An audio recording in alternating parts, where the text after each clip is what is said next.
तो हेलो दोस्तों, स्वागत है आपका मेरे YouTube चैनल पर। मैं आज आपके लिए लेके आया हूँ 7th क्लास हनीकॉम से एक क्वेश्चन यानी 3 सवाल। ठीक है, तो आप लोग बने रहे मेरे साथ। तो जैसे कि आप लोग देख रहे हैं और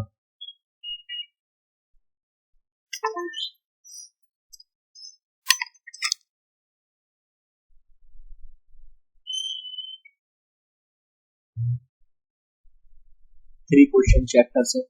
ठीक है, तो इसमें देखिए क्या जो इसमें कहानी दी गई है। यहाँ से स्टार्ट करते हैं। दोस्तों स्वागत है आपका।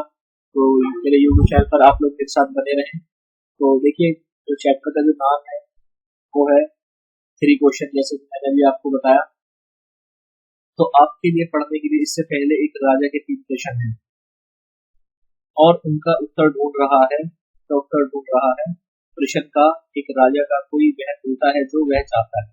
ठीक है, इससे कहने का मतलब यह है कि वो एक राजा जो है वो 3 प्रश्नों का उत्तर ढूंढ रहा है और जो प्रश्न वह प्रश्न क्या क्या है वह हम अभी आपको बताते हैं। ठीक है, तो इनके पहले सबसे पहले हम कठिन जो शब्द है वो देखेंगे, चेक करेंगे। ठीक है, और ये हमें आने चाहिए, यानी थॉट। थॉट थॉट आप लोगों को सबको पता होगा थॉट किसे कहते हैं। ठीक है, और विचार। विचार यानी जो हमारा थॉट होते हैं, यानी हमारी सोच होती है, हमारी जो अपने जो निजी जो हमारी थॉट जो हम अपने विचार रखते हैं। ठीक है, सर्टेन। सर्टेन का मतलब होता है निश्चित, यानी सर्टेन कहते हैं कि निश्चित यानी उतनी ही। अच्छा, लिसन। लिसन होता है, देखिए इसमें साइलेंट होता है। लिसन माने होता है सुनना। देयरफॉर। देयरफॉर माने होता है इसलिए। और मैसेज, ये लिखा है मैसेंजर। मैसेंजर मीन्स होता है संदेश पहुंचाने वाला, यानी कि मैसेंजर होता है जो इधर से उधर बातें पहुंचाता है। ठीक है, संदेशवाहक भी बोलते हैं हिंदी में। अच्छा, इसे थॉट आउट। थॉट आउट मतलब होता है संपूर्ण यानी पूरा। किंगडम। किंगडम माने होता है राज्य, और किंग माने होता है राजा, और किंगडम माने राज्य। ठीक है, और ये बताया हमें प्रॉमिस। प्रॉमिस माने होता है वादा करना या वादा करते हुए। ठीक है, प्रॉमिसिंग, वादा करते हुए। तो ए लार्ज सम। ठीक है, ए लार्ज सम मतलब एक बड़ी धनराशि यानी बहुत बड़ा पैसा, बहुत बड़ी मात्रा में पैसा होना। Wise. Wise man. Wise man मतलब होता है बुद्धिमान व्यक्ति, क्योंकि वाइज का तो होता है बुद्धिमान, और मैन का मतलब आदमी। ठीक है, आंसर्ड। आंसर्ड माने उत्तर दिया। जहां पर ईडी का प्रयोग होता है वहां पर थर्ड फॉर्म लगती है। तो क्वेश्चन। क्वेश्चन माने होता है प्रश्न यानी सवाल। डिफरेंटली यानी अलग अलग तरह से। डिफरेंट माने होता है अलग अलग, और डिफरेंटली माने होता है अलग अलग तरह से। रिप्लाई यानी जवाब दिया, और प्रिपेयर माने तैयार होना। देन माने फिर। देन माने वे भी होता है, और देन माने फिर भी होता है। फॉलो। फॉलो माने होता है पालन, पालन करना। अब जैसे हम फॉलो करते हैं तो हम उसका क्या करते हैं, पालन कर रहे हैं। ठीक है, तो यहाँ पर होता है सिक्योरिटी, तो यानी कठोरता से। स्ट्रिक्टली कठोरता से। ये प्रॉपर। प्रॉपर माने होता है उचित। तो यहाँ पर देखिए ये वाले जो आपको खुद ही याद करने पड़ेंगे। ठीक है, तो अब इसमें आगे बढ़ते हैं कहानी की तरफ।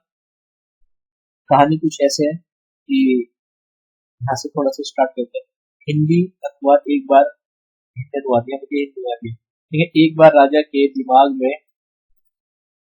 एक विचार आया। विचार का मतलब एक सोच आई। एक बार राजा ने बैठे बैठे सोचा कि अगर अगर वह 3 बातें जान जाए तो जीवन में कभी असफल नहीं होगा। ये 3 बातें थी। किसी को आरंभ यानी शुरू करने का उचित समय क्या हो। अगर कोई काम हम शुरू कर रहे हैं तो उसका जो सही टाइम हो वो क्या हो। ठीक है, दूसरा, उसे किन किन लोगों की बात सुननी चाहिए, ये भी प्रश्न है। उसके करने के सबसे महत्वपूर्ण कार्य क्या है, तीसरा प्रश्न हो चुका है। ठीक है, अंत में कहते हैं राजा ने अपने संपूर्ण राज्य में संदेश वाहकों को यह वादा करते हुए भेजा कि जो कोई भी इन 3 प्रश्नों के उत्तर देगा वह उसे एक बड़ी धनराशि देगा, उपहार स्वरूप, यानी बहुत बड़ी धनराशि देगा। देगा। ठीक है, अनेक बुद्धिमान व्यक्ति राजा के पास आए। बुद्धिमान मतलब वाइज, वाइज मैन आए, और उन सभी ने राजा के प्रश्नों के अलग अलग उत्तर दिए। प्रथम प्रश्न यानी पहला प्रश्न जो था, बुद्धिमान जो बुद्धिमानों ने कहा कि राजा एक उचित समय सारणी अवश्य ही तैयार करनी चाहिए, यानी उसे एक सारणी तैयार करनी चाहिए, और फिर इसका कठोरता से पालन करना चाहिए। केवल इसी तरीके से उन्होंने कहा कि वह राजा प्रत्येक यानी हर एक काम को उचित समय पर कर सकता है। फिर है अगला,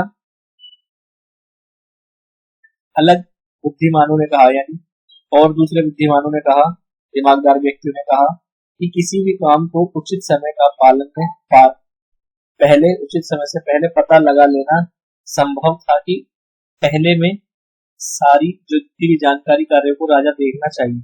मूर्खतापूर्ण खुशियों से बचना चाहिए तथा वह हमेशा उन कार्यों को पालन करना चाहिए। असंभव होगा कि यह प्रत्येक कार्य को उचित समय का सही निर्णय बिना अन्य व्यक्तियों की सहायता लिए ले सके। ठीक है, फिर ये अगला जो हमारे यहाँ चालू होता है, बट दैन अदर्स, तो ये स्टोरी में देख लेना। पेज नंबर है 8 से 9, ये 8 से 9 में है, और उसके 8 से 9 में है कठिन शब्दार्थ, यानी जो इसमें वर्ड मीनिंग्स है। अर्जेंट, अर्जेंट माने होता है आवश्यक, अत्यावश्यक यानी बहुत जरूरी, ठीक है, अर्जेंट। और ये होता है डिसीजन, डिसीजन माने होता है निर्णय लेना। फेलियर, फ्यूचर, फ्यूचर माने होता है भविष्य। मैजिशियन, मैजिशियन माने जादूगर। काउंसलर, सलाहकारों को, तो ये प्रीस्ट यानी पुजारियों को, ठीक है। ए फ्यू, कुछ। चूज, चीजें, चुनना। सोल्जर, सोल्जर माने सैनिक। साइंस, विज्ञान। तो ये आप लोगों को देखना पड़ेगा, ये अपने आप को थोड़ा सा याद करना है, ठीक है। इसमें अगर आपने याद कर लिया तो आपको चैप्टर पढ़ने में इंग्लिश वाले को आसानी होगी, ठीक है। अगला है चैप्टर नंबर 1, हनीकॉम। देखिए ये लिखा हुआ है हिंदी अनुवाद, ये क्या है। फिर अन्य से कहा कि ऐसे काम हो सकते हैं जो अत्यावश्यक हो, जो सलाहकार परिषद के रोके नहीं रखे जा सके।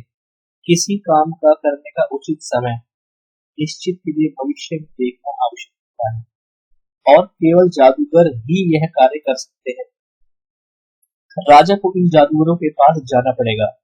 दूसरे प्रश्न के उत्तर में कुछ ने कहा कि जिन लोगों की राजा को सर्वाधिक आवश्यकता है वो उसके सलाहकार हैं, जबकि अन्यों ने कहा कि पुरोहितों की सर्वाधिक आवश्यकता है।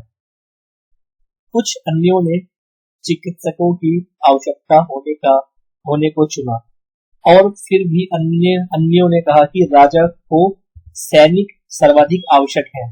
तीसरे प्रश्न के उत्तर में कुछ ने विज्ञान के लिए कहा, अन्यों ने लड़ाई को चुना तथा कुछ अन्यों ने धार्मिक पूजा को चुना। चूंकि उसके प्रश्नों के उत्तर बहुत ही भिन्न भिन्न थे, इसलिए राजा संतुष्ट नहीं हुआ और कोई इनाम नहीं दिया। उसके बजाय उसने एक निश्चित सन्यासी की सलाह लेने का निर्णय लिया, यानी निश्चय किया, यानी सर्टनली, जो हमने पढ़ा सर्टनली, कि अपनी बुद्धिमानी के लिए दूर दूर तक जाना जाता था। वह सन्यासी एक जंगल में रहता था जिसे उसने कभी नहीं छोड़ा। वह केवल साधारण लोगों से ही मिलता था, इसलिए राजा ने भी साधारण वस्त्र धारण कर लिए।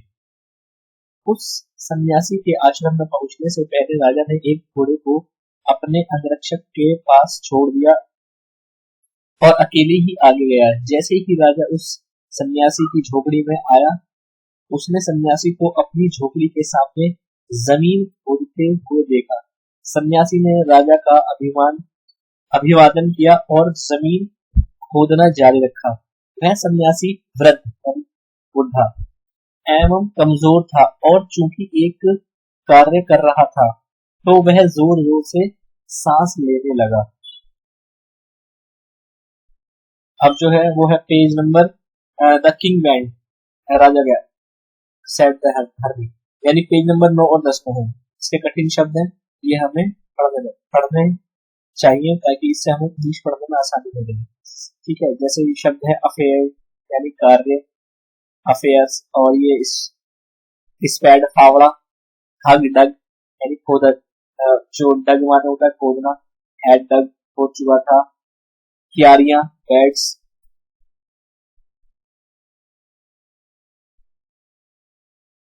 फिर वह जमीन पर बैठ गया। जब राजा 2 क्यारियों को खोद चुका था तो वह रुका और अपने प्रश्न दोहराए। सन्यासी ने कोई उत्तर नहीं दिया, तथापि वह खड़ा हो गया फावड़े के लिए अपने हाथ फैलाते हुए उसने कहा, अगर आप आराम करें और मुझे कार्य करने दें। किंतु राजा ने उसे फावड़ा नहीं दिया और खुदाई जारी रखी। 1 घंटा गुजर गया, फिर दूसरा घंटा गुजर गया। सूरज पेड़ों के पीछे जाकर छिप गया, यानी वृक्षों के पीछे जाकर छिप गया था। और अंत में राजा ने फावड़े को जमीन पे अटकाया और कहा, हे बुद्धिमान सन्यासी, मैं अपने प्रश्नों के उत्तर के लिए आपके पास आया हूं। यदि आप मुझे कोई उत्तर नहीं दे सकते हैं तो मुझे बताइए कि ताकि मैं अपने घर लौट सकूं। देखिए कोई दौड़ता हुआ यहाँ आ रहा है, सन्यासी ने कहा।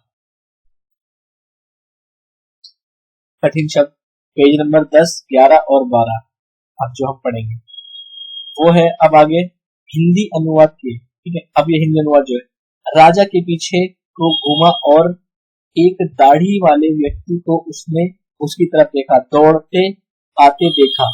उसने हाथों से पेट दबा रखा था और जिससे रक्त निकल रहा था। और जब वह राजा तक पहुंचा तो वह बेहोश हो गया तथा जमीन पर गिर पड़ा। राजा ने सन्यासी ने उस उत्तर के लिए वस्त्र उतारे, उस आदमी के वस्त्र उतारे, कपड़े उतारे और पाया कि उसके पेट में एक बड़ा घाव था। राजा ने घाव को साफ किया और उसे अपने रुमाल से ढक दिया। फिर भी जो रक्त रक्त नहीं रुका। राजा ने पुनः मरहम पट्टी, जब तक कि रक्त यानी खून बंद नहीं हो गया। उस आदमी को आराम आया और उसने पीने का पानी मांगा, पीने को पानी। राजा ताजा जल लाया और उसे आदमी को दे दिया। अब तक सूरज अस्त हो चुका था और ठंडी हवा भी चल रही थी। राजा सन्यासी की सहायता से उस घायल व्यक्ति की झोपड़ी में ले गया और उसे बिस्तर पर लिटा दिया। उस आदमी ने आंखें बंद कर ली और शांति से लेट गया। राजा ने अपने पैदल चलने से तथा कार्य करने से थक गया था, फर्श पर ही लेट गया और रात भर सोता रहा। जब तक सोकर उठा तो कुछ मिनट हो गए उससे पहले कि यह याद कर सका कि वह कहाँ पर था। वह उस बिस्तर पर लेटा हुआ वह दाढ़ी वाला आदमी कौन था। पेज नंबर 12 यानी 12 में उसके कठिन शब्द आप लोगों को याद करने हैं। ठीक है, और फिर है, मुझे क्षमा कर दे, उस दाढ़ी वाले व्यक्ति ने कमजोर आवाज में कहा। जब उसने देखा कि राजा जाग चुका था। मैं आपको नहीं जानता हूँ और किस बात के लिए आपको माफ करूंगा यह भी नहीं जानता हूँ। राजा ने कहा, आप मुझे नहीं जानते किंतु मैं आपको जानता हूँ। मैं आपका वह शत्रु यानी दुश्मन हूँ जिसने आपसे बदला लेने के लिए कसम उठाई थी, क्योंकि आपने मेरे भाई को मृत्यु दंड दे दिया था तथा मेरी संपत्ति छीन ली थी। मैं जानता था कि आप इस सन्यासी से मिलने अकेले गए हैं और मैंने निश्चय किया कि आपके घर लौटते समय मैं आपकी हत्या कर दूंगा। किंतु दिन गुजर गया और आप भी नहीं लौटे। अंत में अपने छिपने के स्थान से बाहर आया और आपके अंगरक्षक से सामना हो गया, जो सिपाही खड़ा हुआ था, जिसे मुझे पहचान लिया और मुझे घायल कर दिया। मैं उससे बचकर भागा और मैं अब तक मर चुका होता कि यदि आप मेरे घावों पर मरहम पट्टी नहीं रखी होती तो आपको मारना चाहता था और आपने मेरा जीवन बचाया। अब यदि मैं जीवित रहा और मैं आपके सर्वाधिक विश्वास पात्र से सेवक के जैसे सेवा करूंगा और मैं अपने पुत्रों को भी ऐसा ही करने का आदेश दूंगा। मुझे क्षमा कर दीजिए। मैंने शत्रु से इतनी आसानी से सुलह हो जाने से तथा उसके एक पुत्र के रूप में जीत लेने की राजा बहुत प्रसन्न था, यानी खुश था राजा। हाँ, उसने न केवल उसे माफ कर दिया बल्कि यह भी कहा कि वह अपने सेवकों व चिकित्सक को उसकी देखभाल के लिए भी भेजे, और राजा ने यह भी वादा किया कि उसकी छीनी हुई संपत्ति भी लौटा दी जाएगी। उस घायल व्यक्ति को छोड़कर राजा उस झोपड़ी से बाहर गया तथा सन्यासी के चारों ओर तलाशने लगा तथा राजा से पहले राजा ने क्या लिखा है, तलाशने लगा। जाने से पहले राजा ने एक बार पुनः चाहा कि उसके प्रश्नों के उत्तर मिल जाएं। वह सन्यासी अपने घुटनों के बल झुककर उन क्यारियों यानी क्यारियों के बीच में बैठ सके जिन्हें एक दिन पहले खोदा गया था। मैं बीज बो रहा था। राजा उस सन्यासी के पास गया और बोला, हे बुद्धिमान व्यक्ति, मैं आपसे अंतिम बार निवेदन करता हूँ कि मुझे मेरे प्रश्न के उत्तर दीजिए। अब पेज नंबर 13 इसके जो कठिन शब्द है यानी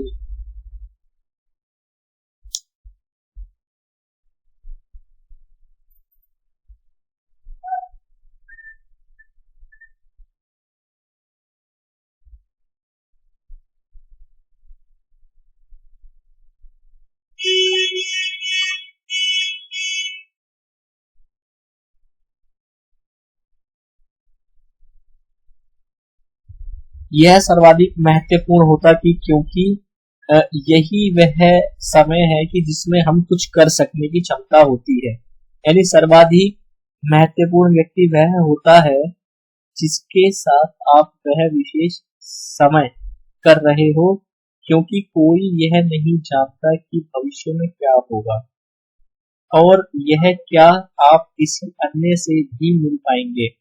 सर्वाधिक महत्वपूर्ण कार्य होता है कि हम उस व्यक्ति का भला करें, क्योंकि हमें इस संसार में केवल इस उद्देश्य के लिए ही भेजा गया है। तो देखिए हमारी जो कहानी थी, मतलब इसके जो 3 सवाल थे, राजा को ये 3 सवाल मिल गए। तो हमें जो है संसार में केवल इसलिए इस उद्देश्य से भेजा गया है कि हम एक दूसरे की मदद कर सके। तो दोस्तों आपको ये कहानी अगर से पसंद आई हो थ्री क्वेश्चन चैप्टर नंबर 7 की, तो आप जरूर हमारे चैनल को लाइक, फॉलो और सब्सक्राइब करें। Thank you so much. And हमारे चैनल को लाइक और सब्सक्राइब शेयर करें, 7th वालों को शेयर करें।